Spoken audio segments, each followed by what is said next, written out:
40년 전 아버지가 경찰에 잡혀갔습니다. 누군가 신고했대요. 이웃인 줄 알았습니다. 시어머니 유품을 정리하다 낡은 일기장을 발견했어요. 그 안에 신문 스크랩이 끼워져 있었습니다.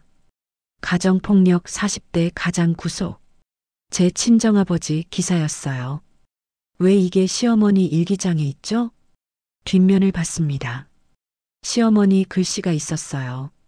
1984년 10월 2일. 오늘 경찰에 신고했다. 신고한 사람이 시어머니였습니다. 저를 지옥에서 꺼내준 사람. 40년 동안 숨기고 계셨던 겁니다. 장례식장 향 냄새가 코끝을 찔렀습니다. 저는 영정 사진 앞에 서 있었어요. 검은 상복이 어깨를 짓눌렀고 조문객들의 웅성거림이 멀리서 들려왔죠. 사진 속 시어머니는 웃고 계셨습니다. 평소엔 잘 웃지 않던 분이 유독 이 사진에서만 환하게 웃고 계셨어요. 저는 울지 않았습니다. 눈물이 안 나왔어요. 40년을 한 지붕 아래 살았는데 이상하게도 슬프지 않았습니다. 아니, 슬픈 건지 아닌지조차 모르겠더군요. 그냥 멍했어요. 마치 남의 장례식에 온 것처럼요. 어머님 삼가 고인의 명복을 빕니다. 조문객이 제 앞에서 고개를 숙였습니다. 저도 기계처럼 고개를 숙였어요. 감사합니다. 이 말을 오늘 몇 번이나 했을까요? 100번은 넘은 것 같았습니다. 입술이 바짝 말랐어요. 목이 탔지만 물 마실 생각도 나지 않았죠. 남편 정우가 다가왔습니다. 순영아, 좀 쉬어. 내가 여기 있을게. 저는 고개를 저었어요. 괜찮아요. 여기 있을게요. 정우가 제 얼굴을 보더니 한숨을 쉬었습니다. 무슨 말을 하려다 그만뒀어요. 우리 사이엔 늘 이런 침묵이 있었죠. 하고 싶은 말은 많은데 아무도 먼저 꺼내지 않는 그런 무거운 공기요. 장례는 사흘 동안 이어졌습니다. 마지막 날 시어머니의 관이 영구차에 실렸어요. 저는 그 모습을 물끄러미 바라봤습니다. 눈물을 흘리는 사람들 사이에서 저만 멀뚱히 서 있었죠. 못난 며느리라는 소리가 들리는 것 같았어요. 하지만 어쩔 수 없었습니다. 눈물이 안 나오는 걸 어떻게 해요? 40년 동안 정이 들지 않은 걸 어떻게 해요? 저는 원래 그런 사람이었습니다. 마음을 여는 법을 몰랐어요. 누군가를 사랑하는 법도 사랑받는 법도 배운 적이 없었으니까요. 장례가 끝나고 집으로 돌아왔습니다. 현관문을 여는 순간 낯선 정적이 저를 맞았어요. 시어머니가 안 계시니까 집이 이렇게 조용했구나. 40년 동안 이 집에 시어머니의 기척이 얼마나 많았는지 그제야 알았습니다. 새벽에 부엌에서 나던 물소리, 거실에서 틀어놓던 라디오 소리, 마당에서 화분에 물 주시던 발소리, 그 모든 소리가 사라졌어요. 정우가 소파에 털썩 앉았습니다. 순영아. 네. 어머니 방. 정리해야 할 것 같아. 저는 아무 말 없이 고개를 끄덕였어요. 누군가는 해야 할 일이었죠. 그리고 그 누군가는 당연히 며느리인 제가 되어야 했습니다. 내일 할게요. 같이 할까? 아니에요. 혼자 할 수 있어요. 정우가 저를 바라봤어요. 뭔가 말하고 싶은 눈빛이었지만 결국 입을 열지 않았습니다. 우리는 늘 이랬어요. 서로에게 한 발짝 다가가다가 멈추는 그런 부부였죠. 다음 날 아침 저는 시어머니 방 앞에 섰습니다. 문손잡이를 잡는 손이 이상하게 떨렸어요. 왜 떨리는지 몰랐습니다. 무섭거나 슬픈 건 아니었어요. 그냥 뭔가 알 수 없는 감정이 가슴을 눌렀죠. 끽. 문이 열렸습니다. 먼지 냄새가 코를 찔렀어요. 커튼이 쳐진 방 안은 어두웠습니다. 저는 창문을 열었어요. 봄 햇살이 쏟아져 들어왔죠. 방 안이 드러났습니다. 낡은 장롱, 작은 화장대, 한쪽 구석에 좌식 책상. 모든 게 정돈되어 있었어요. 시어머니는 평소에도 깔끔한 분이셨죠. 당신 물건에 손 떼는 걸 싫어하셨고 늘 혼자 정리하셨습니다.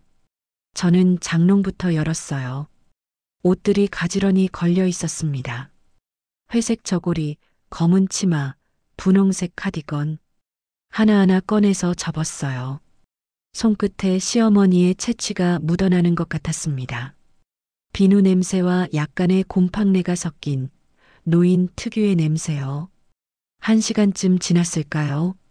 장롱 정리를 마치고 화장대로 갔습니다. 서랍을 열었어요. 빗, 머리핀, 낡은 손거울, 그리고 작은 약봉지들. 시어머니는 혈압약을 드셨죠. 매일 아침 챙겨드렸는데 이제 그럴 일도 없어졌습니다. 마지막으로 좌식 책상 앞에 앉았어요. 서랍을 열었습니다. 서류 봉투, 오래된 통장, 그리고 뭔가 묵직한 게 손에 잡혔어요.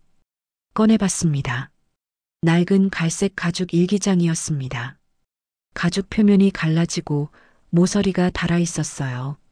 오래된 물건이라는 게 한눈에 보였죠. 저는 그 일기장을 한참 바라봤습니다. 시어머니가 일기를 쓰셨다고요? 40년 동안 한 번도 본 적이 없었어요. 말수가 적은 분이셨는데 글은 쓰셨던 걸까요? 저도 모르게 첫 장을 펼쳤습니다.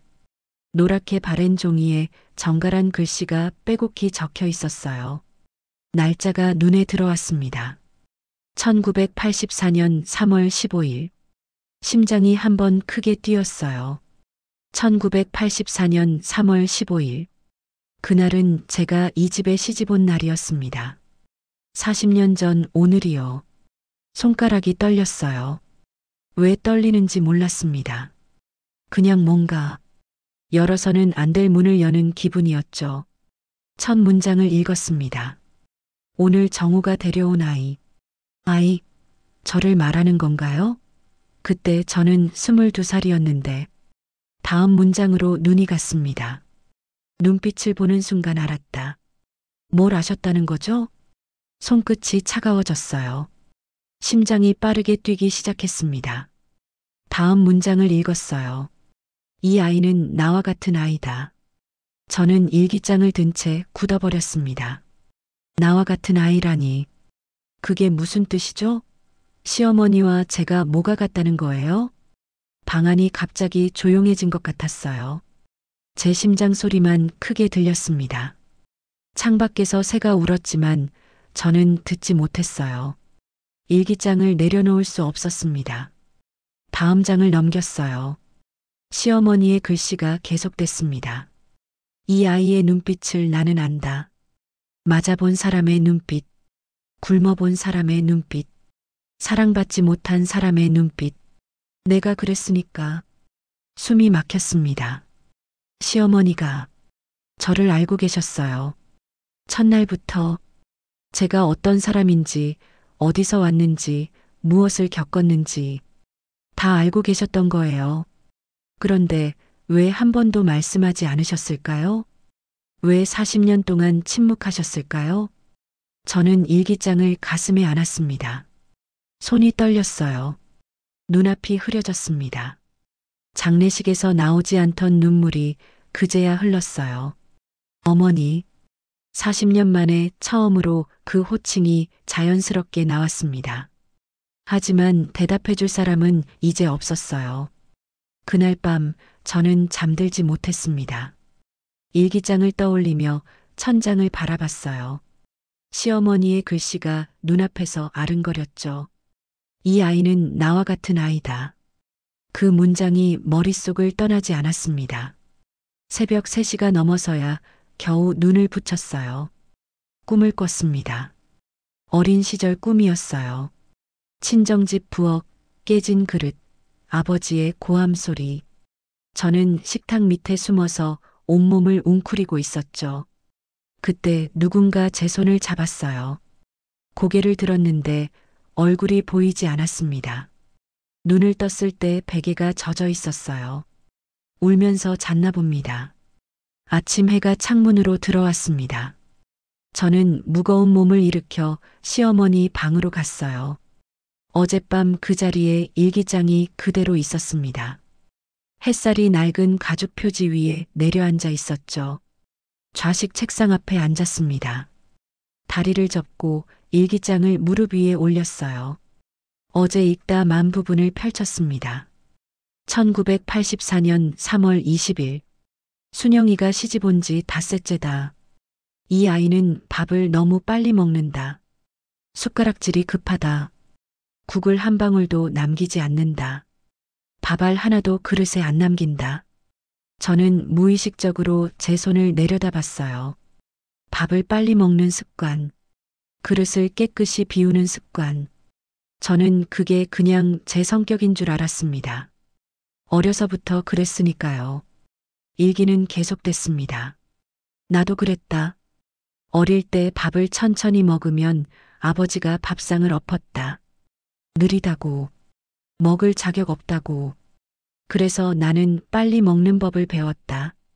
국을 남기면 또 맞았다. 그래서 나는 한 방울도 안 남기는 법을 배웠다. 숨이 막혔습니다. 시어머니도 그랬던 거예요? 저만 그런 줄 알았어요. 저만 그런 집에서 자란 줄 알았어요. 그런데 시어머니도 같은 지옥에서 오신 거였습니다. 이 아이의 손을 봤다. 설거지할 때 손이 벌벌 떨렸다. 그릇을 깨뜨릴까봐 무서운 거다. 나도 그랬다. 그릇 하나 깨뜨리면 아버지 주먹이 날아왔으니까. 저는 일기장을 내려놓고 제 손을 펼쳐봤습니다. 지금은 안 떨려요. 이제는 괜찮아요. 하지만 시집온 첫 해, 저는 정말 그랬습니다. 설거지할 때마다 손이 떨렸어요. 그릇이 미끄러질까봐, 깨질까봐, 그래서 혼날까봐. 아무도 때리는 사람이 없는데도 저는 무서웠습니다. 그걸 시어머니가 보셨던 거예요. 페이지를 넘겼습니다. 1984년 4월 3일. 순영이가 오늘 처음으로 웃었다. 정우가 뭐라고 했는데 순영이가 피식 웃었다. 짧은 웃음이었다. 금방 사라졌다. 하지만 나는 봤다. 저는 기억나지 않았어요. 그날 제가 왜 웃었는지. 이 아이는 웃는 법을 모른다. 웃어도 금방 걷어들인다. 들키면 안 된다는 듯이. 나도 그랬다. 웃으면 아버지가 화를 냈다. 뭐가 좋아서 웃어? 네가 웃을 자격이 있어? 그래서 나는 웃음을 숨기는 법을 배웠다. 가슴이 찢어지는 것 같았습니다. 시어머니의 어린 시절이 제 어린 시절과 겹쳤어요. 똑같았습니다. 글자 하나하나가 제 이야기 같았어요. 순영이한테 말해주고 싶다. 여기서는 웃어도 된다고. 맞지 않는다고. 하지만 어떻게 말해야 할지 모르겠다. 내가 말을 꺼내면 이 아이가 부담스러워 할까봐. 동정받는다고 생각할까봐. 어머니, 저도 모르게 중얼거렸습니다. 그래서 아무 말도 안 하셨던 거예요. 말하고 싶으셨는데 방법을 모르셨던 거예요. 저처럼. 저도 늘 그랬으니까요. 하고 싶은 말은 많은데 입이 열리지 않는 그 막막한 마음을 저는 알았습니다. 일기장을 읽으며 시간이 흘렀습니다. 점심때가 되어도 저는 방에서 나오지 않았어요. 배가 고프지 않았습니다. 아니, 고픈지 안 고픈지도 몰랐어요. 그저 시어머니의 글씨를 따라가는 것밖에 할 수 없었죠. 1984년 5월 12일. 오늘 순영이가 밥을 차리다가 접시를 깨뜨렸다. 그 순간 이 아이 얼굴이 하얗게 질렸다. 몸이 움츠러들었다. 때릴 줄 알았던 거다. 기억났습니다. 그날 저는 정말 맞을 줄 알았어요. 접시가 바닥에 떨어지는 순간 반사적으로 고개를 숙이고 두 손으로 머리를 감쌌습니다. 친정에서 늘 그랬으니까요. 그릇 깨뜨리면 아버지 주먹이 날아왔으니까요. 나는 말했다. 괜찮아. 접시야 또 사면 되지. 그랬더니 순영이가 나를 봤다. 이상한 눈으로, 믿기지 않는다는 눈으로. 그 장면이 떠올랐어요. 시어머니가 조용히 말씀하셨죠. 괜찮아. 접시야 또 사면 되지. 저는 그 말을 듣고 멍하니 서 있었습니다. 안 때리세요? 그 말이 목까지 올라왔지만 삼켰어요. 이 아이는 내가 때릴 줄 알았다. 나는 그게 슬펐다. 하지만 화내지 않았다. 나도 처음엔 그랬으니까. 시집와서 처음 그릇 깨뜨렸을 때 나도 맞을 줄 알고 웅크렸으니까. 눈물이 흘렀습니다. 시어머니도 그러셨구나. 시어머니도 저 같은 어린 시절을 보내셨구나. 그래서 저를 알아보신 거구나. 페이지를 넘기는 손이 떨렸습니다. 1984년 7월 8일. 순영이 친정에서 전화가 왔다. 순영이 얼굴이 굳었다. 전화 끊고 부엌으로 들어가더니 한참 동안 안 나왔다. 몰래 가봤더니 싱크대 앞에서 울고 있었다. 소리 없이. 저는 그날을 기억해요. 친정아버지가 전화하셨어요. 돈 보내라고. 왜 연락 안 하냐고. 불효녀라고. 저는 전화를 끊고 부엌으로 갔습니다. 그리고 울었어요. 소리내면 들릴까봐 손으로 입을 막고 울었죠. 나는 등 뒤에 서서 한참을 봤다. 위로하고 싶었다. 하지만 들어가지 못했다. 들어가면 이 아이가 창피해할 것 같았다. 우는 모습을 들킨 게 부끄러울 것 같았다. 그래서 모른 척 하셨던 거예요. 저는 그때 시어머니가 안 계신 줄 알았습니다. 혼자인 줄 알고 울었어요. 그런데 시어머니는 뒤에서 지켜보고 계셨던 거예요. 위로하고 싶은데 방법을 몰라서 그냥 서 계셨던 거예요. 이 아이 친정이 걱정된다. 전화 받을 때마다 얼굴이 어두워지니까 한번 가봐야겠다. 몰래. 숨이 멎는 것 같았습니다. 몰래 가봐야겠다. 친정에. 다음 페이지를 급히 넘겼습니다. 1984년 7월 15일. 오늘 순영이 친정에 다녀왔다. 심장이 쿵쾅거렸어요. 순영이 몰래 그 집 앞에 갔다. 저녁 때쯤이었다. 대문 밖에서 소리가 들렸다. 고함 소리, 물건 깨지는 소리, 여자 비명 소리. 저는 일기장을 든 손에 힘을 줬습니다. 그날 저는 시댁에 있었어요. 친정에 무슨 일이 있었는지 몰랐습니다. 그런데 시어머니가 우리 친정에 가셨던 거예요? 대문이 열려 있었다. 들어갔다. 순영이 어머니가 부엌 바닥에 쓰러져 있었다. 얼굴에서 피가 났다. 순영이 아버지가 소주병을 들고 서 있었다. 눈앞이 캄캄해졌습니다. 그날 무슨 일이 있었던 거예요? 그 남자가 나를 보더니 눈을 가늘게 떴다. 술에 취해 비틀거리면서도 나를 알아봤다. 뭐야, 사돈이 왜 여기까지 와? 비웃는 말투였다. 우리 집안일인데 참견하지 마시오. 꺼져요. 나는 아무 말도 못하고 돌아섰다. 하지만 그냥 갈 수 없었다. 저는 숨을 멈추고 읽었습니다. 순영이 어머니를 두고 그냥 갈 수 없었다. 이 아이가 저 집에서 자랐구나. 매일 저런 광경을 보며 컸구나. 맞으며 컸구나. 가슴이 찢어지는 것 같았다. 눈물이 일기장 위에 떨어졌습니다. 시어머니가 그걸 직접 보셨어요. 제 지옥 같던 친정을. 제가 얼마나 끔찍한 곳에서 자랐는지를요. 집에 돌아와서 한참을 생각했다. 어떻게 해야 할까? 순영이한테 말해야 할까? 아니다. 말하면 이 아이가 더 힘들어질 거다. 하지만 그냥 둘 수는 없다. 페이지 끝에 굵은 글씨가 있었습니다. 내가 뭔가 해야겠다. 다음 페이지를 넘기려는데 무언가 끼어 있었습니다. 바스락. 낡은 종이 한 장이 떨어졌어요. 주워들었습니다. 빛바랜 신문 스크랩이었습니다. 누렇게 변색된 종이에 기사 제목이 선명하게 찍혀 있었어요. 가정폭력 40대 가장, 아내 폭행 혐의로 구속. 저는 기사를 읽었습니다. 서울 은평구에 거주하는 박모사 18씨가 아내를 상습적으로 폭행한 혐의로 구속됐다. 이웃 주민의 신고로 경찰이 출동했으며 피해자는 병원으로 이송됐다.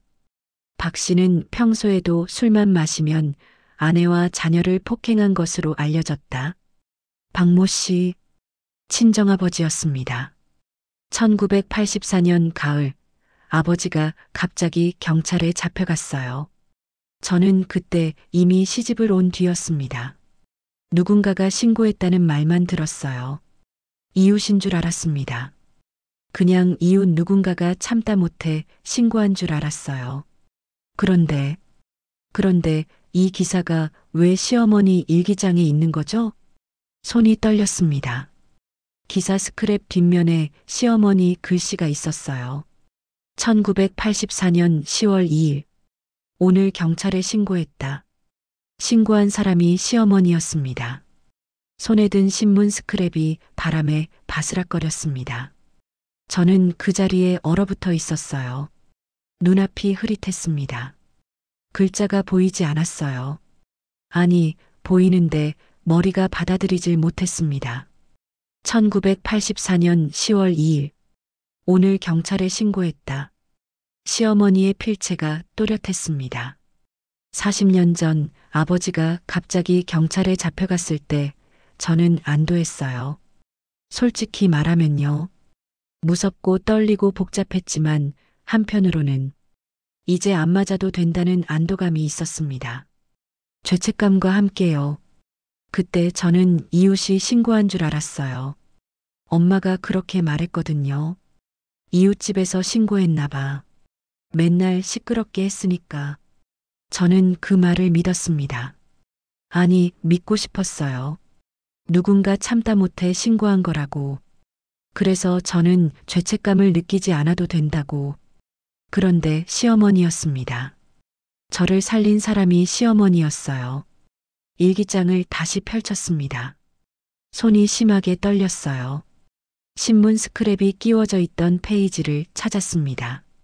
1984년 10월 2일. 오늘 경찰에 신고했다. 순영이 친정에서 본 게 자꾸 떠올라서 잠을 잘 수가 없었다. 바닥에 쓰러진 순영이 어머니, 피 흘리는 얼굴, 소주병 든 그 남자. 저는 이를 악물었습니다. 순영이가 저 집에서 자랐다. 매일 저 광경을 보며 컸다. 얼마나 무서웠을까? 얼마나 아팠을까? 나는 안다. 나도 그랬으니까. 눈물이 뚝뚝 떨어졌어요. 경찰서에 가서 신고했다. 이름은 밝히지 않았다. 익명으로 했다. 순영이가 알면 안 되니까. 사돈이 신고했다는 걸 알면 이 아이가 얼마나 부담스러워 하겠나. 익명으로 하셨어요. 저한테 들킬까봐. 부담 줄까봐. 그래서 40년 동안 아무 말도 안 하셨던 거예요. 신고하면서 손이 떨렸다. 내가 잘하는 건지 모르겠다.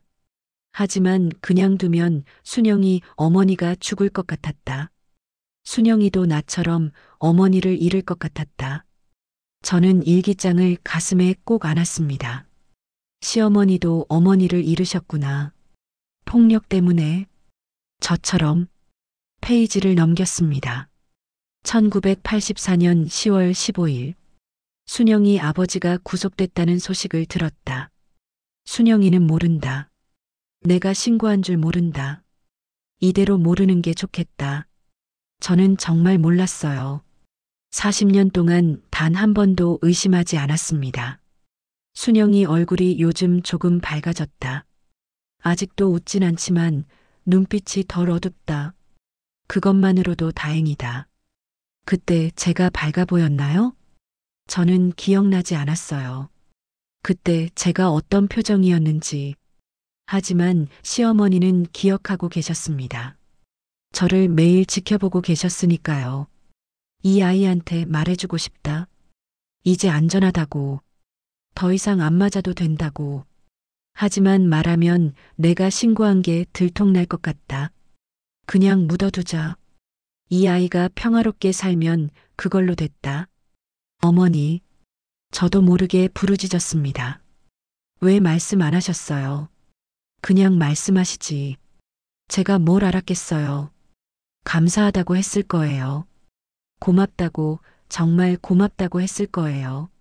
하지만 시어머니는 그런 말을 원하지 않으셨던 거예요. 감사받으려고 한 일이 아니셨으니까. 일기장을 넘기던 손이 멈췄습니다. 페이지 사이에 또 무언가 끼워져 있었어요. 낡은 봉투였습니다. 누렇게 변색되어 있었고 모서리가 찢어져 있었죠. 봉투 겉면에 글씨가 있었습니다. 영수증. 저는 봉투를 열었어요.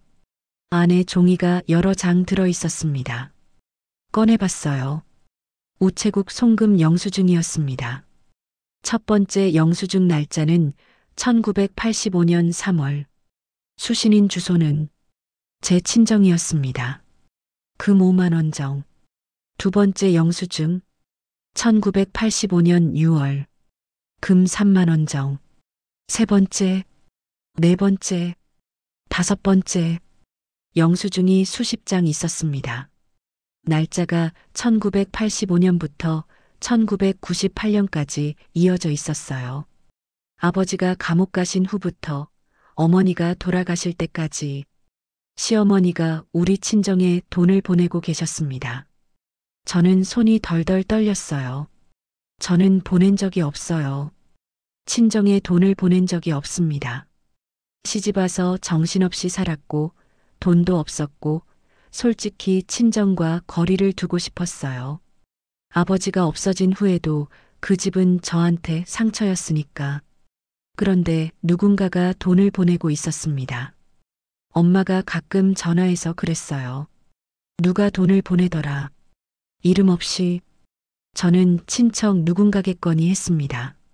아니면 교회에서 보낸 거겠거니. 시어머니였습니다. 일기장을 다시 펼쳤습니다. 1985년 3월 20일. 순영이 친정에 돈을 보냈다. 순영이 어머니 혼자 사시니까 힘드실 것 같아서 이름은 쓰지 않았다. 순영이가 알면 안 되니까. 또 익명이었어요. 순영이는 친정에 연락을 잘 안 한다. 안 하는 게 아니라 못 하는 것 같다. 그 집이 아직도 무서운 거다. 나도 그랬다. 그러니까 내가 대신 해야겠다. 저는 일기장을 덮고 눈을 감았습니다. 대신 해야겠다. 제가 못하는 걸 시어머니가 대신하셨어요. 제가 외면한 친정을 시어머니가 몰래 돌봐주셨어요. 영수증을 한 장 한 장 넘겼습니다. 금액이 점점 늘어났어요. 처음엔 3만 원, 5만 원이었는데 나중엔 10만 원, 20만 원. 마지막 영수증은 1998년 2월이었습니다. 그해 3월에 어머니가 돌아가셨어요. 어머니 병원비가 밀려 있다는 걸 저는 장례 치르고 나서야 알았습니다. 그런데 병원에서 그랬어요. 보호자분이 이미 다 갚으셨던데요. 저는 그때 남편이 몰래 갚은 줄 알았어요. 남편한테 물었더니 모른다고 했습니다. 그래서 그냥 넘어갔어요. 누군가 갚았으니 됐다고. 시어머니였습니다.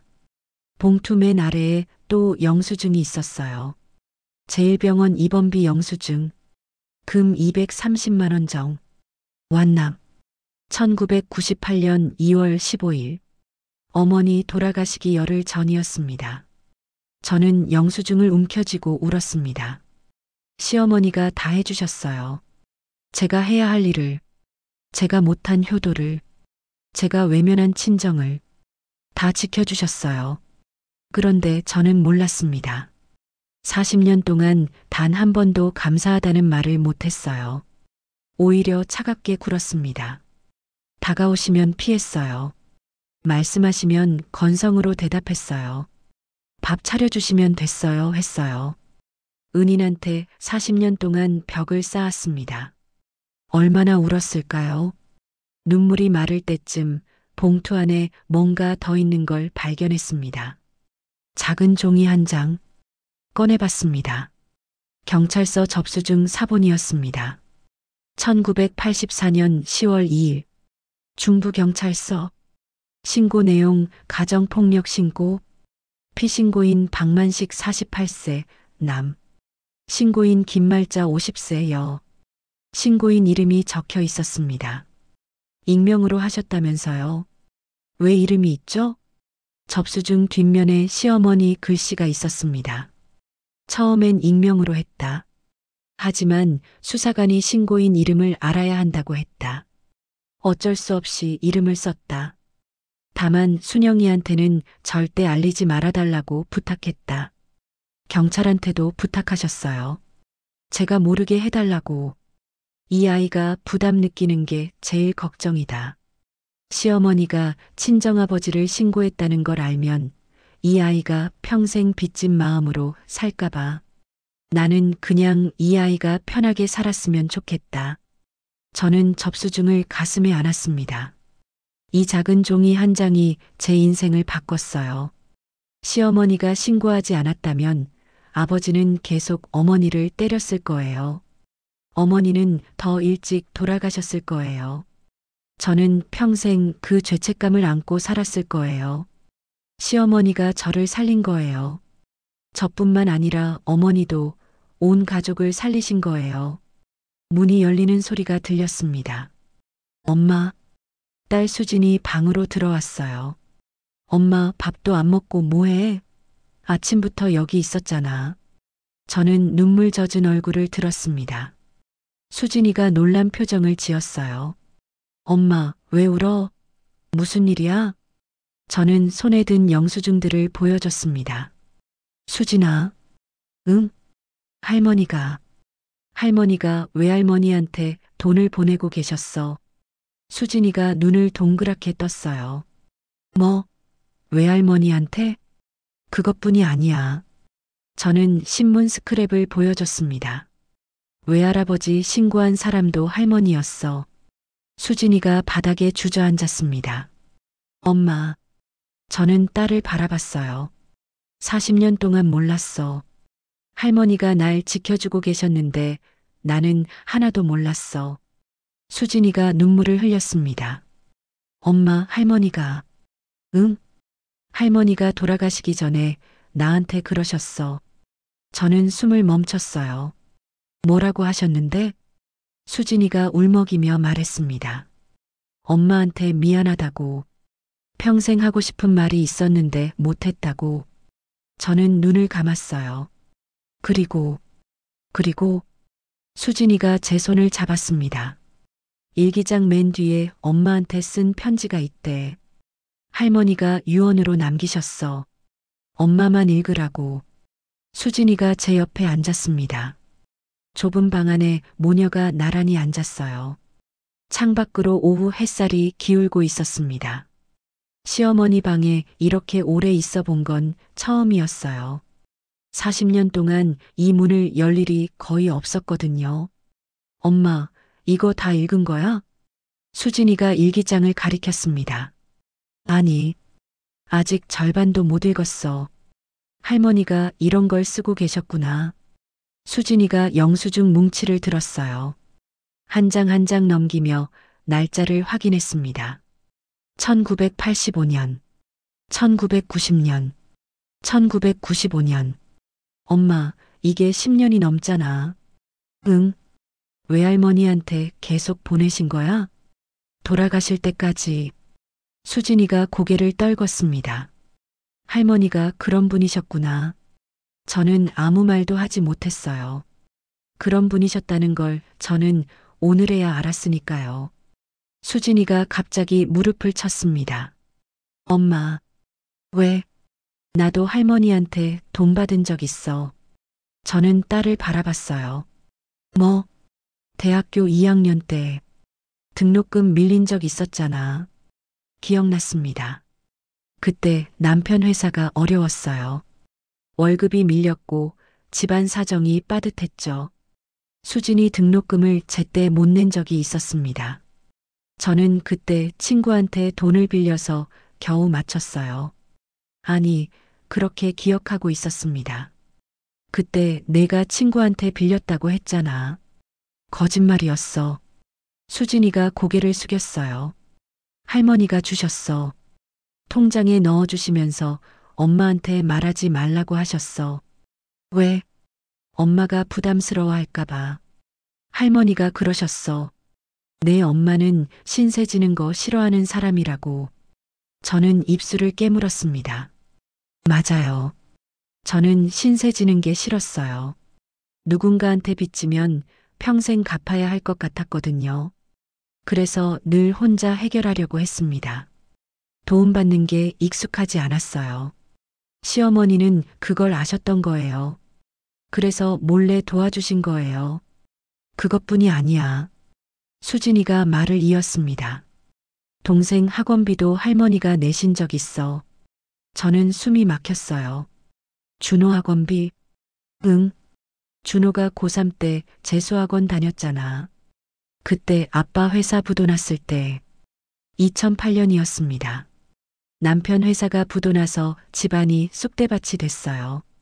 대출 갚느라 허덕였고 준호 학원비를 못 낼 뻔했습니다. 그때 준호가 학원에서 장학금 받았다고 했어요. 저는 그 말을 믿었습니다. 장학금 아니었어? 아니. 할머니가 학원에 직접 가서 내셨대. 수진이 눈에 눈물이 고였어요.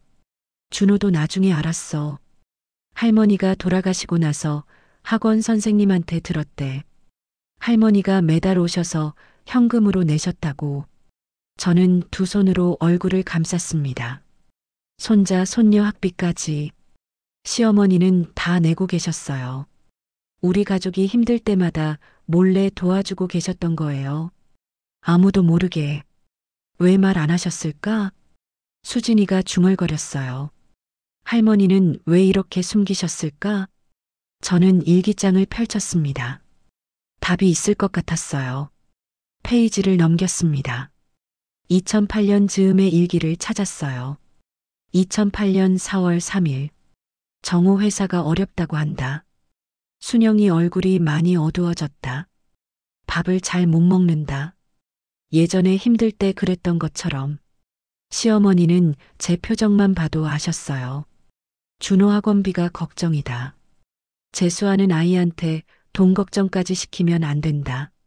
내가 내야겠다. 순영이 몰래. 내가 내야겠다. 시어머니는 늘 그렇게 생각하셨던 거예요. 순영이가 못하면 내가 해야겠다. 순영이가 힘들면 내가 도와야겠다. 순영이한테는 말하지 않을 거다. 말하면 이 아이가 부담스러워할 거다. 시어머니한테 신세졌다고 생각할 거다. 나는 그게 싫다. 그냥 이 아이가 편하게 살면 좋겠다. 눈물이 흘렀습니다. 편하게 살면 좋겠다. 시어머니의 소원은 그거였어요. 제가 편하게 사는 것. 부담 없이, 빚진 마음 없이, 그냥 편하게 사는 것. 그래서 40년 동안 숨기신 거예요. 수진이가 제 어깨에 손을 올렸습니다. 엄마. 응. 할머니가 나한테 자주 하신 말이 있어. 저는 딸을 바라봤어요. 뭐라고 하셨는데? 엄마는 많이 힘들었던 사람이라고. 가슴이 찢어지는 것 같았습니다. 어릴 때 많이 아팠던 사람이라고. 그래서 마음을 잘 못 여는 거라고. 수진이 눈에서 눈물이 흘렀어요. 할머니가 그러셨어. 내 엄마가 차갑게 굴어도 미워하지 마라. 그 사람은 사랑하는 법을 못 배운 거다. 사랑받아 본 적이 없어서 저는 숨을 쉴 수가 없었습니다. 시어머니가 저를 그렇게 이해하고 계셨어요. 제가 왜 마음을 못 여는지, 왜 차갑게 구는지 다 알고 계셨어요. 그런데도 미워하지 않으셨어요. 오히려 손녀한테 저를 이해하라고 하셨어요. 할머니가 또 그러셨어. 수진이가 울먹이며 말했습니다. 내 엄마가 언젠가 마음을 열면 그때 많이 사랑해 주라고. 그 사람은 사랑받을 자격이 있는 사람이라고. 저는 무너졌습니다. 바닥에 엎드려 울었어요. 소리내어 울었습니다. 40년 만에 처음으로, 이 집에 시집 와서 처음으로 소리내어 울었어요. 한참을 울었습니다. 수진이가 등을 쓸어줬어요. 아무 말 없이. 저도 그랬거든요. 수진이가 어렸을 때 울면 아무 말 없이 등만 쓸어줬어요. 어떻게 위로해야 하는지 몰랐으니까. 눈물이 조금 멈췄을 때 수진이가 조용히 말했습니다. 엄마, 할머니가 남긴 편지. 응, 읽어봐. 저는 고개를 들었어요. 일기장 맨 뒤에 있다고 하셨잖아. 저는 떨리는 손으로 일기장을 들었습니다. 맨 뒤쪽으로 페이지를 넘겼어요. 마지막 장 뒤에 봉투가 붙어 있었습니다. 하얀 봉투였어요. 누렇게 변색되어 있었지만 원래는 하얀색이었을 거예요. 봉투 겉면에 글씨가 있었습니다. 순영에게. 시어머니 필체였어요. 저는 봉투를 떼어냈습니다. 손이 심하게 떨렸어요. 엄마, 나 나갈까? 수진이가 물었습니다. 아니, 같이 있어. 저는 딸 손을 잡았어요. 혼자서는 이 편지를 열 용기가 없었습니다. 봉투를 열었습니다. 안에 편지지 2장이 접혀 있었어요. 꺼내서 펼쳤습니다. 시어머니의 글씨가 빼곡했어요. 하지만 이상했습니다. 글씨가 중간에 끊겨 있었어요. 편지는 반만 쓰여 있었습니다. 첫 문장을 읽었습니다. 순영아, 내가 이 편지를 쓰려고 펜을 든 게 벌써 몇 번째인지 모르겠다. 편지지를 펼친 손이 떨렸습니다. 시어머니의 글씨가 눈앞에 있었어요. 익숙한 필체였습니다. 40년 동안 집안 곳곳에서 봤던 글씨, 메모지에, 달력에, 시장볼 목록에 적힌 그 글씨가 지금 제 손 안에 있었어요.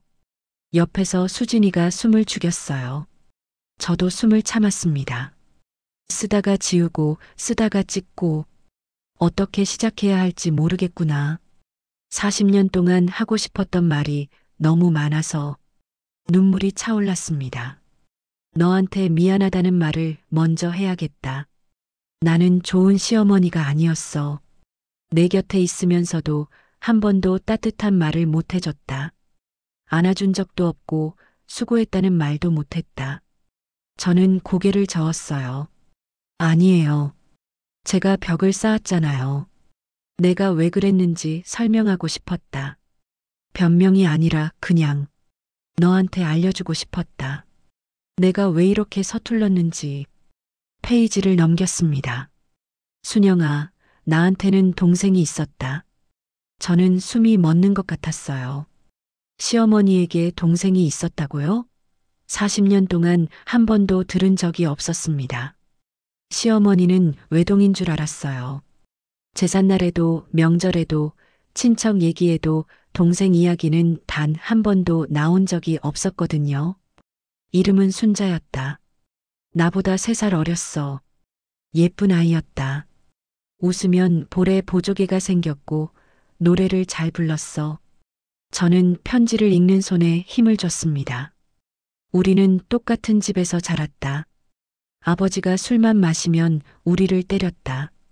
어머니도 맞았고 우리도 맞았다. 밤마다 순자랑 이불 속에 숨어서 울었다. 시어머니도 그런 집에서 자라셨구나. 일기장에서 읽었던 내용이 떠올랐어요. 밥 빨리 먹는 습관, 그릇 안 남기는 습관, 웃음 숨기는 습관. 시어머니도 저처럼 맞으며 자라셨다는 걸 알았지만 동생이 있었다는 건 처음 알았습니다. 순자가 밤마다 내 손을 잡고 그랬어. 언니, 우리 여기서 나가면 꼭 행복하게 살자. 나는 약속했다. 그래, 언니가 먼저 나가서 돈 벌면 너 데려올게. 기다려. 저는 편지를 읽다가 멈췄습니다. 가슴이 너무 아팠어요. 어린 시절 이불 속에서 동생 손을 잡고 약속하는 시어머니가 눈앞에 그려졌습니다. 22살에 시집을 갔다. 순자를 두고 가는 게 너무 미안했어. 하지만 어쩔 수 없었다. 그 집에서 나가는 유일한 방법이 시집 가는 거였으니까. 저도 그랬어요. 저도 그 지옥에서 나가는 유일한 방법이 시집 가는 거였습니다. 남편을 만났을 때 사랑해서 결혼한 게 아니었어요. 그냥 거기서 나가고 싶었어요. 누구라도 좋았습니다. 시어머니도 같았구나. 시집 가면서 순자한테 약속했다. 언니가 돈 모으면 데리러 올게. 조금만 기다려. 순자가 웃으면서 고개를 끄덕였어. 그 웃음이 아직도 생생하다. 페이지가 얼룩져 있었습니다. 눈물 자국이었어요. 시어머니가 이 편지를 쓰면서 우셨구나. 마른 얼룩이 글씨 위에 번져 있었습니다. 1년 뒤에 소식을 들었다. 저는 숨을 멈췄어요. 순자가 죽었다고. 심장이 쿵 내려앉았습니다. 20살이었어. 겨울이었다. 아버지한테 또 맞고 나서 순자가 스스로 글씨가 흐려져 있었어요. 눈물 자국이 심하게 번져서 글자가 잘 보이지 않았습니다. 하지만 무슨 뜻인지 알았어요. 장례식에도 못 갔다. 아버지가 못 오게 했다. 시집간년이 뭔 상관이냐고. 저는 편지를 움켜쥐었습니다. 순자 무덤에 처음 간 게 10년 뒤였어. 무덤 앞에 엎드려서 울었다. 미안해, 순자야. 언니가 못 데리러 가서 미안해. 그 말밖에 못했다. 옆에서 수진이가 흐느꼈어요. 저도 눈물이 멈추지 않았습니다. 그 뒤로 평생 순자 생각을 했다. 내가 좀 더 빨리 데리러 갔으면, 내가 돈을 더 빨리 모았으면, 내가 더 자주 연락했으면, 그 아이가 안 죽었을 텐데. 시어머니의 죄책감이 글씨 하나하나에 배어 있었습니다. 순자가 죽고 나서 나는 사람한테 마음을 안 열게 됐다. 무서웠어. 또 누군가를 잃을까봐. 또 지키지 못할까봐. 그래서 정우한테도 주변 사람한테도 차갑게 굴었다. 시어머니가 왜 말수가 적으셨는지 알 것 같았어요. 왜 감정 표현을 안 하셨는지, 왜 늘 혼자 계셨는지. 그러다 너를 만났다. 저는 숨을 들이켰습니다. 1984년 3월 15일. 정우가 너를 데려왔을 때, 너를 처음 본 순간 나는 얼어붙었다. 내 눈빛이 순자랑 똑같았어. 온몸에 전율이 흘렀습니다. 맞아본 사람의 눈빛, 사랑받지 못한 사람의 눈빛, 살고 싶지 않은 사람의 눈빛. 순자가 죽기 전에 그런 눈을 하고 있었어. 그리고 내가 똑같은 눈을 하고 있었다. 저는 편지를 가슴에 안았습니다. 그래서 시어머니가 저를 알아보셨구나. 처음 만난 날부터 제가 어떤 사람인지, 어디서 왔는지, 무엇을 겪었는지 다 아셨던 거예요. 동생을 통해 이미 알고 계셨으니까. 그날 밤 잠을 못 잤다. 순자 얼굴이 자꾸 떠올랐어. 아니, 동생이 살아온 것 같아서. 그리고 결심했다. 저는 다음 문장을 읽었습니다. 이번엔 지킬 거야. 이 아이는 반드시. 눈물이 멈추지 않았습니다. 시어머니에게 저는 단순한 며느리가 아니었어요. 못 지킨 동생의 대신이었습니다. 평생 죄책감으로 가슴에 묻어둔 동생. 데려가겠다고 약속하고 못 데려간 동생. 그 동생을 저를 통해 다시 만나신 거예요. 순영아, 내가 너한테 그렇게 한 이유가 이거였어. 편지가 계속됐습니다. 내 친정에 몰래 간 것도, 경찰에 신고한 것도, 돈을 보낸 것도 다 순자 때문이었어. 순자한테 못 해준 걸 너한테 하고 싶었어. 저는 이를 악물었어요. 말하고 싶었다. 순영아, 나도 너처럼 맞으며 자랐어. 나도 내 마음 알아. 그렇게 말하고 싶었는데 말이 안 나왔어. 왜요? 왜 말씀 안 하셨어요? 말하면 순자 생각이 날까봐 무서웠다. 그 아이 얘기를 꺼내면 내가 무너질 것 같았어. 그래서 숨겼다. 40년 동안. 편지가 거의 끝나가고 있었습니다. 글씨가 점점 흐려지고 있었어요. 시어머니의 손이 떨리셨나 봐요. 순영아, 너한테 정말 하고 싶었던 말이 있어. 저는 숨을 멈췄습니다. 너는 나쁜 사람이 아니야. 내가 마음을 못 여는 건 내 잘못이 아니야. 너는 사랑받아 본 적이 없어서 사랑하는 법을 모르는 거야. 나도 그랬으니까 안다. 눈물이 쏟아졌습니다. 너는 사랑받을 자격이 있는 사람이야. 진짜야. 내가 보증할게. 너는 참 착한 아이야. 아무도 몰라도 나는 알아. 저는 편지를 놓지 못했습니다. 손에 힘이 풀려도 놓을 수가 없었어요. 순영아, 너한테 사랑한다고 말하고 싶었는데 그 말이 너무 어려웠어. 평생 누구한테도 안 해본 말이라서. 편지가 거기서 끊겨 있었습니다. 내가 죽기 전에 꼭 말하고 싶었는데 이제 시간이. 문장이 중간에 멈춰 있었어요. 미완성이었습니다. 저는 편지지 뒷면을 봤습니다. 아무것도 없었어요. 다음 장도 없었습니다. 엄마, 편지가 끝나지 않았어. 수진이가 떨리는 목소리로 말했어요. 저는 편지지를 내려다봤습니다. 마지막 문장. 이제 시간이. 그 뒤에 무슨 말을 쓰시려던 걸까요? 갑자기 깨달았습니다. 이 편지를 쓰시다가 쓰러지신 거구나. 시어머니는 열흘 전에 쓰러지셨어요. 갑자기 의식을 잃으셨고 그대로 병원에 실려가셨다가 깨어나지 못하셨습니다. 이 편지를 쓰시다가 저한테 하고 싶은 말을 쓰시다가 끝내지 못하고 어머니, 저는 바닥에 엎드렸습니다. 어머니, 왜요? 왜 하필 그때 쓰러지셨어요? 대답이 없었습니다. 다 쓰고 쓰러지셨어야죠. 마지막 말이 뭔지 알려주셨어야죠. 40년 동안 숨겨온 마음을 꺼내시다가 끝내 다 꺼내지 못하고 가신 거예요. 한참을 울었습니다. 수진이가 제 등을 안아줬어요. 저는 딸의 품에서 어린아이처럼 울었습니다.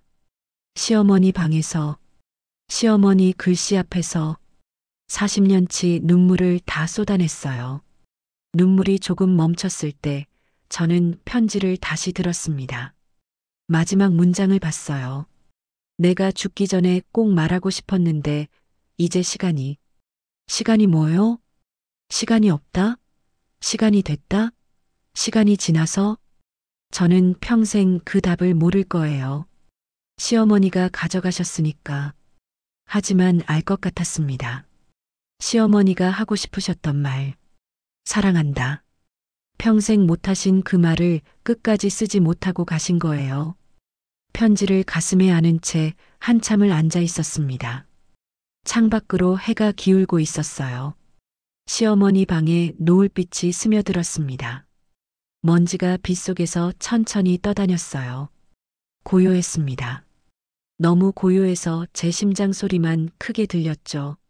수진이가 물을 가져다 줬어요. 엄마, 물 마셔. 저는 고개를 저었습니다. 목이 마른지 안 마른지도 모르겠었어요. 그냥 아무것도 느껴지지 않았습니다. 머릿속이 하얗게 비어 있었어요. 엄마, 괜찮아? 괜찮지 않았습니다. 어떻게 괜찮을 수 있겠어요? 방금 알았어요. 시어머니가 동생을 잃은 죄책감으로 평생을 사셨다는 걸. 그리고 저를 그 동생처럼 지키려고 하셨다는 걸. 40년 동안 몰래 저를 돌봐주셨다는 걸. 그런데 저는 뭘 했죠? 기억이 밀려왔습니다. 처음 시집 왔을 때가 떠올랐어요. 시어머니가 밥을 차려주셨죠. 따뜻한 국이 김을 피우고 있었습니다. 시어머니가 말씀하셨어요. 많이 먹어. 얼굴이 말랐다. 저는 뭐라고 했죠? 됐어요. 배 안 고파요. 건성으로 대답하고 숟가락만 몇 번 뜨다가 일어났습니다. 시어머니 얼굴을 보지도 않았어요. 그냥 피하고 싶었거든요. 누군가 저한테 잘해주면 불편했어요. 뭘 바라는 건지 의심부터 했으니까. 일기장을 펼쳤습니다. 그날 기록이 있을까요? 떨리는 손으로 페이지를 넘겼어요. 있었습니다. 1984년 3월 20일. 오늘 순영이한테 밥 먹으라고 했다. 얼굴이 너무 말라서. 그런데 순영이가 됐어요 라고 했다. 숟가락 몇 번 뜨고 일어났다. 내 얼굴을 안 봤다. 가슴이 찢어지는 것 같았어요. 이 아이는 나를 경계하고 있다. 왜 밥을 권하는지 의심하는 것 같다. 속상하지 않다. 나도 그랬으니까. 시집 와서 누가 잘해주면 무서웠으니까. 저는 이를 악물었습니다. 시어머니는 제 마음을 다 알고 계셨어요. 제가 왜 피하는지, 왜 차갑게 구는지 다 아시면서도 속상해하지 않으셨어요. 또 다른 기억이 떠올랐습니다. 시집 온 지 1년쯤 됐을 때였어요. 제가 감기에 걸렸습니다. 열이 나고 기침이 심했죠. 시어머니가 방에 들어오셨어요. 죽을 끓여서 가져오셨습니다.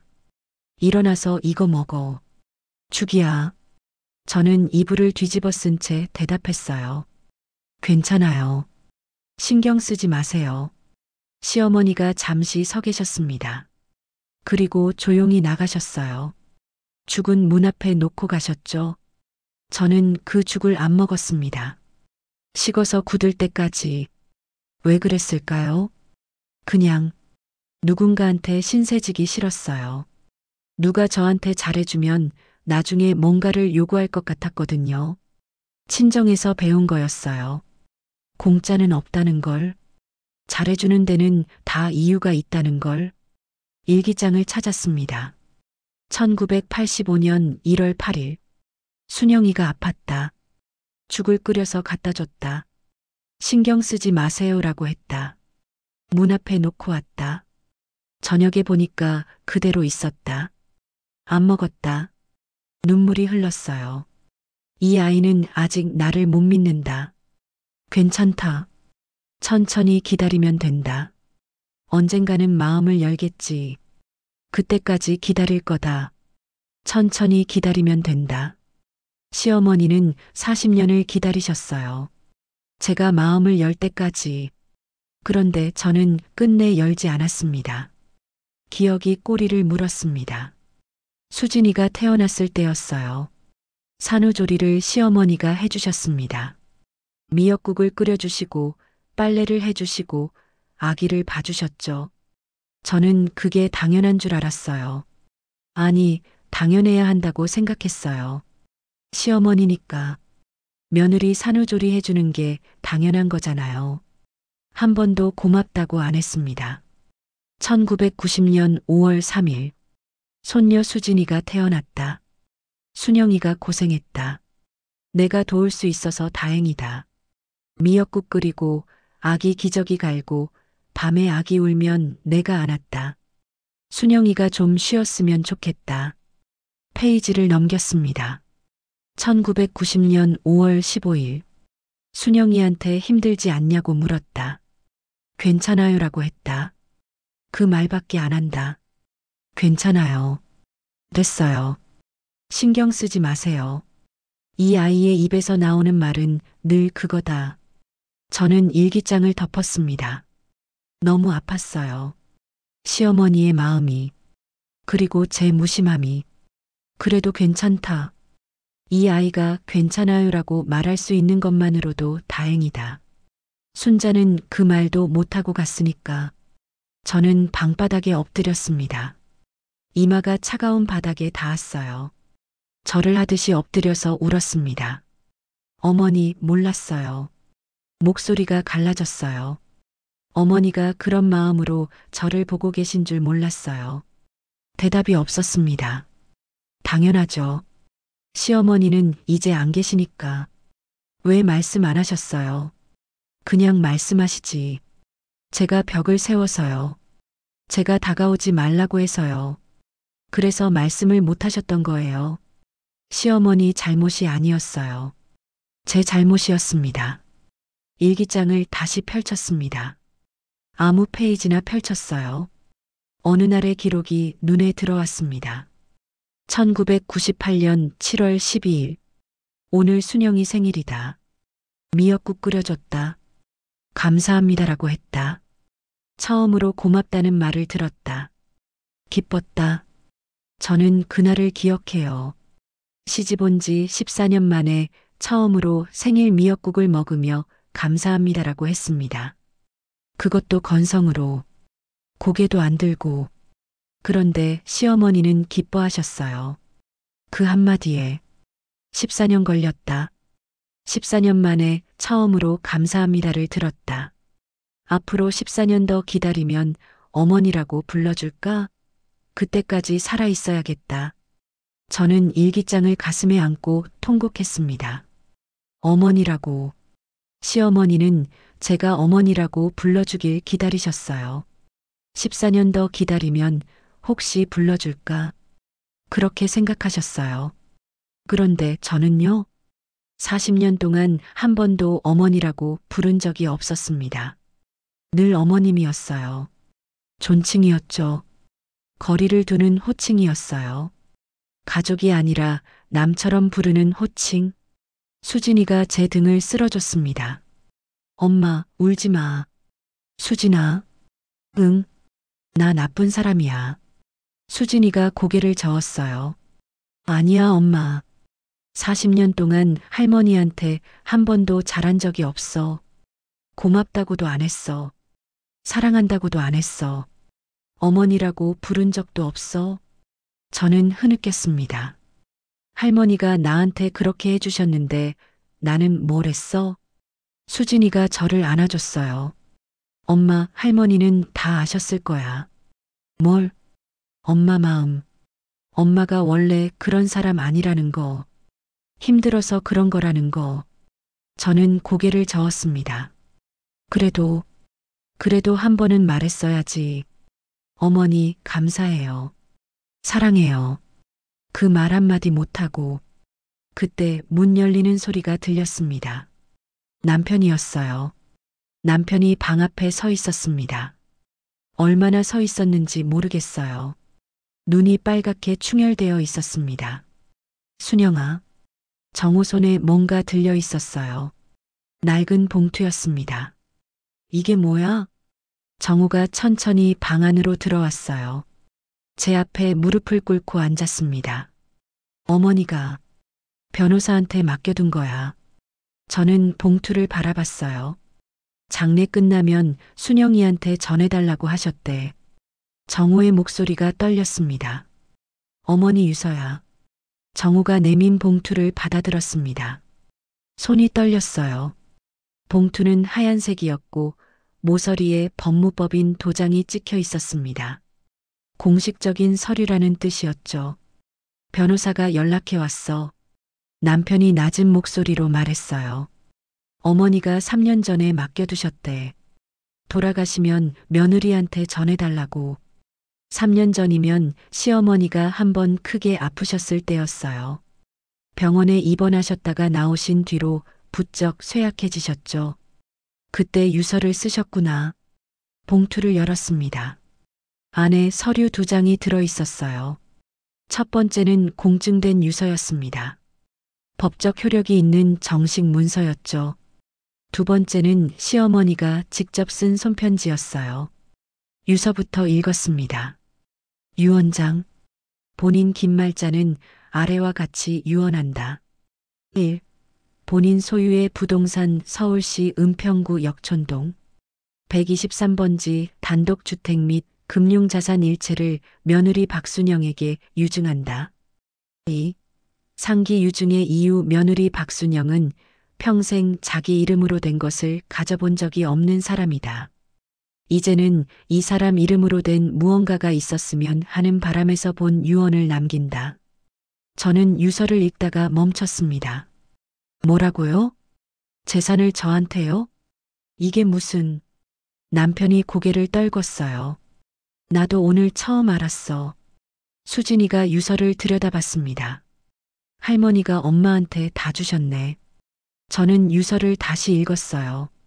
글자가 흐릿하게 보였습니다. 눈물 때문이었어요. 며느리 박순영은 평생 자기 이름으로 된 것을 가져본 적이 없는 사람이다. 그 문장이 가슴을 찔렀습니다. 맞아요. 저는 평생 제 것이 없었어요. 친정에서는 딸년이라서 밥 먹여주는 것만도 감사하라고 했습니다. 시집와서는 며느리라서 이 집 사람이 아니라고 생각했어요. 남편 집이지 제 집이 아니라고. 그래서 늘 눈치를 봤습니다. 이 집에서 쫓겨나면 갈 데가 없으니까. 시어머니는 그걸 아셨어요. 제가 평생 불안해하며 살았다는 걸. 두 번째 서류를 펼쳤습니다. 시어머니가 직접 쓴 손편지였어요. 유서와 함께 봉투에 넣어두신 거였죠. 순영아, 이 편지를 읽고 있다면 나는 이미 없겠구나. 아까 읽었던 미완성 편지와 시작이 같았어요. 하지만 이건 완성된 편지였습니다. 유서를 쓰면서 많이 고민했다. 재산을 누구한테 남길지. 정우한테 남기면 당연하고 손주들한테 남기면 나중을 위한 거고. 하지만 나는 너한테 주고 싶었다. 왜요? 내가 이 집에서 40년을 살았지만 한 번도 이 집이 내 집이라고 생각 못했을 거야. 나는 안다. 너는 늘 손님처럼 살았어. 눈치 보면서, 쫓겨날까봐 무서워하면서. 저는 입술을 깨물었습니다. 어떻게 아세요? 제가 한 번도 말한 적 없는데. 내가 그랬으니까 안다. 나도 시집 와서 20년 동안 그렇게 살았어. 이 집이 내 집이 아닌 것 같았어. 시어머니 돌아가시고 나서야 겨우 좀 편해졌지. 시어머니도 그러셨구나. 그래서 너한테 주고 싶었다. 이 집을 내 이름으로, 통장도 내 이름으로. 그래야 내가 안심할 것 같아서. 이제 내 집이야. 아무도 널 쫓아내지 못해. 눈물이 쏟아졌습니다. 편지가 계속됐습니다. 순영아, 나는 좋은 시어머니가 아니었어. 너한테 따뜻하게 못 해줬어. 말 한마디 제대로 못 건넸어. 아니에요. 어머니가 못하신 게 아니라 제가 안 받은 거예요. 하지만 이건 알아줬으면 좋겠다. 내가 너를 사랑했다는 거. 내 딸처럼 생각했다는 거. 아니, 딸보다 더 애틋했어. 너는 내 동생 순자를 닮았거든. 동생 순자. 그 이름이 또 나왔어요. 순자를 지키지 못한 게 평생 한이었다. 그래서 너만은 지키고 싶었어. 순자 대신, 내가 받아야 할 뻘 대신. 저는 편지를 가슴에 안았습니다. 순영아, 내가 이 편지를 읽을 때쯤이면 나는 없겠지만 한 가지만 부탁할게. 뭐든 할게요. 뭐든. 행복하게 살아. 제발. 내가 행복하면 순자도 편히 눈 감을 거야. 나도 편히 눈 감을 수 있어. 남편이 제 옆에 앉았습니다. 여보. 저는 고개를 들었어요. 나한테도 어머니가 말씀하신 게 있어. 남편의 눈이 빨갛게 충혈되어 있었습니다. 40년 결혼 생활 동안 남편이 우는 걸 처음 봤어요. 어머니가 돌아가시기 전날 밤에 잠깐 눈을 뜨셨어. 그날 저는 병원에 없었습니다. 남편이 밤새 지키고 있었죠. 저는 집에서 쉬고 있었어요. 피곤하다는 핑계로. 뭐라고 하셨는데? 남편이 떨리는 목소리로 말했어요. 순영이한테 잘해라. 저는 숨이 멎는 것 같았습니다. 그리고 그 사람이 얼마나 외로웠는지 너는 모른다고 하셨어. 외로웠다고요? 시어머니가 그렇게 말씀하셨어요? 제가 외로웠다고? 내가 좀 더 따뜻하게 해줬어야 했다. 내가 너한테 그러라고 했어야 했는데 내가 그것도 못했다고 하시면서 남편이 울었습니다. 어깨가 떨렸어요. 어머니가 당신 탓하셨어. 너한테 잘 못한 게 자기 탓이라고. 자기가 나한테 며느리한테 잘해라라고 말했어야 했는데 그 말을 못해서 미안하다고. 저는 아무 말도 할 수 없었습니다. 시어머니는 돌아가시는 순간까지 저를 걱정하셨어요. 본인이 먼저 떠나시면서도 남은 저를 걱정하셨어요. 어머니가 마지막으로 하신 말이 뭔지 알아? 남편이 눈물을 훔치며 말했어요. 순영이한테 어머니라고 한 번만 불러달라고 해줘. 심장이 찢어지는 것 같았습니다. 평생 그 말 한 번 못 들었다고 하셨어. 저는 바닥에 엎드렸습니다. 이마가 땅에 닿도록 절을 하듯이 엎드렸어요. 어머니, 그 호칭이 목에서 터져 나왔습니다. 어머니, 어머니, 어머니. 40년 동안 한 번도 제대로 부르지 못한 그 말을 반복했습니다. 울면서, 바닥에 엎드려서, 미친 사람처럼. 어머니, 왜 말씀 안 하셨어요? 불러달라고 말씀하셨으면 불렀을 거예요. 왜 혼자 기다리셨어요? 대답이 없었습니다. 시어머니는 이제 안 계시니까요. 수진이가 울고 있었습니다. 정우도 울고 있었어요. 방 안에 가족 3명이 함께 울었습니다. 시어머니 방에서, 시어머니 유품들 사이에서 한참을 울었어요. 눈물이 마를 때쯤 저는 고개를 들었습니다. 창밖이 어두워져 있었어요. 해가 완전히 졌습니다. 시어머니 방에 어둠이 내려앉았어요. 정우가 불을 켰습니다. 환한 불빛 아래 시어머니의 흔적들이 보였어요.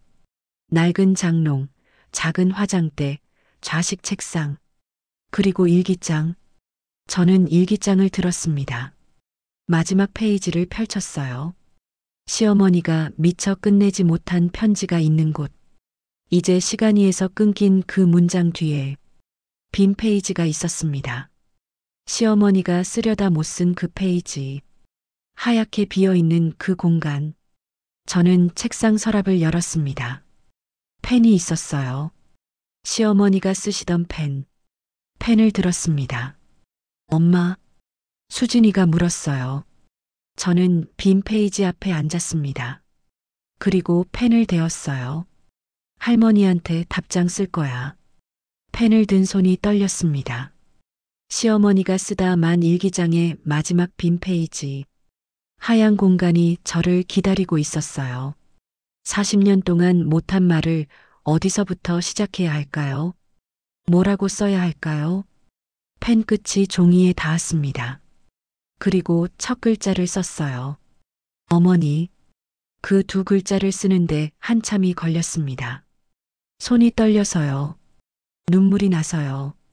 40년 동안 한 번도 제대로 부르지 못한 호칭이었으니까요. 늘 어머님이라고 했어요. 거리를 두는 남처럼 부르는 호칭이었죠. 어머니, 저 순영이에요. 펜이 미끄러졌습니다. 눈물이 종이 위에 떨어졌어요. 글씨가 번졌습니다. 하지만 멈출 수 없었어요. 이제야 답장을 씁니다.